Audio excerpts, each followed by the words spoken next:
और दोस्तों PSC fact में आप सभी का बहुत बहुत स्वागत है। आज 13 से 15 जनवरी 2024 तक के महत्वपूर्ण करंट अफेयर के साथ हम उपस्थित हुए हैं।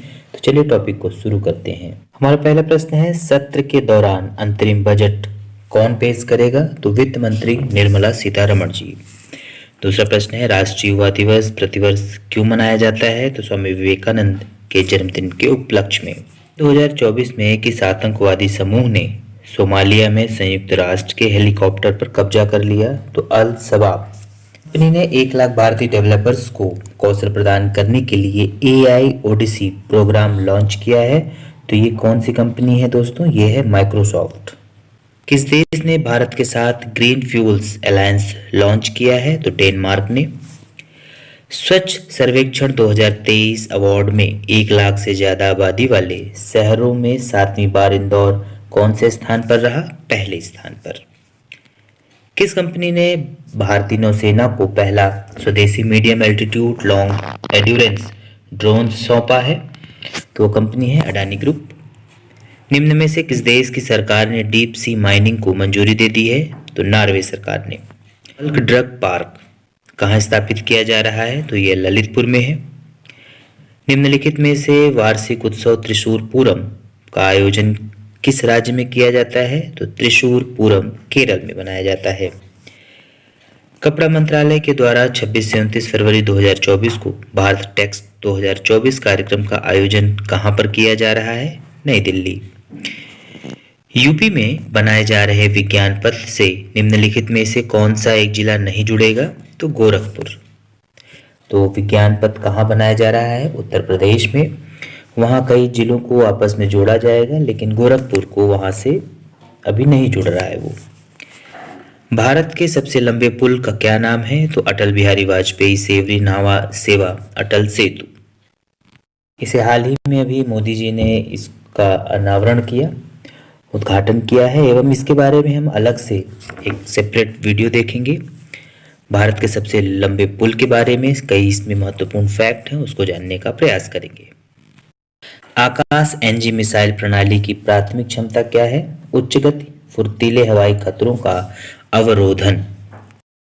Integrated test range ITR Chandipur किस राज्य में स्थित है? तो ये ओडिशा में है। काफी महत्वपूर्ण प्रश्न है, क्योंकि इस प्रकार के जीके के प्रश्न अक्सर एग्जाम में पूछ लिए जाते हैं। अगला प्रश्न है, मालमपूजा बांध उद्यान कहाँ स्थित है? तो यह केरल में है। भारत सरकार के पर्यावरण, वन और जलवायु परिवर्तन मंत्रालय द्वारा जलवायु सम्मेलन 2024 का आयोजन कहाँ किया गया? मुंबई में। अगला प्रश्न है, निम्न में से कौन विश्व आर्थिक मंच का संस्थापक है? क्लॉस शॉब। लिखित में से कौन विश्व के देशों के लिए सार्वभौम लैंगिक अंतराल सूचकांक ग्लोबल जेंडर गैप इंडेक्स का श्रेणीकरण प्रदान करता है? तो विश्व आर्थिक मंच WEF। वैश्विक प्रतिस्पर्धात्मक रिपोर्ट किसके द्वारा प्रकाशित की जाती है? तो विश्व आर्थिक मंच के द्वारा। 26 जनवरी 1950 को भारत की वास्तविक संवैधानिक स्थिति क्या थी? संपूर्ण प्रभुत्व संपन्न लोकतंत्रात्मक गणराज्य। रियर एडमिरल उपलकुंडू की विशेषज्ञता क्या है? पनडुब्बी रोधी युद्ध में इनकी विशेषज्ञता है। अगला प्रश्न है, मिसाइल कॉर्वेट के रूप में रियर एडमिरल कुंडू ने किस जहाज की कमान संभाली? तो INS त्रिकंद की। रियर एडमिरल कुंडू ने अपने करियर में किन 2 तटवर्ती इकाइयों की देखरेख की है? तो INS थानाजी और INS कदम्बा। MCQ के बाद कुछ one liner fact current affairs के कि घुड़सवारी में अर्जुन अवार्ड पाने वाली पहली भारतीय महिला दिव्यकीर्ति सिंह। 27वें राष्ट्रीय युवा महोत्सव का आयोजन किस शहर में किया जाएगा? नासिक में। किस देश ने हाल ही में यूनाइटेड कप जीता है? जर्मनी ने। IIT मद्रास का नया कैंपस किस देश में शुरू किया जाएगा? श्रीलंका में। इसने SARS-CoV-2 के वर्तमान स्ट्रेन के खिलाफ एक गर्म टीका विकसित किया है? तो IISc बेंगलुरु ने। स्वच्छ सर्वेक्षण 2023 में किन 2 शहरों को सबसे स्वच्छ गंगा शहर का अवार्ड मिला है? वाराणसी और प्रयागराज को। रिदम सांगवान ने महिलाओं की 25 मीटर पिस्टल में कौन सा पदक जीता? कांस्य पदक। समुद्र पर बने भारत के सबसे लंबे पुल का उद्घाटन नरेंद्र मोदी जी ने किया। भारत के पहले डार्क स्काई पार्क का खिताब किस टाइगर रिजर्व को मिला है? तो पेंच टाइगर रिजर्व को। किस राज्य में 3 से अधिक बच्चे पैदा करने पर महिलाओं को सरकारी योजनाओं का लाभ नहीं मिलेगा? असम में। किस देश ने उपग्रह आइंस्टीन प्रोब लॉन्च किया? चीन ने।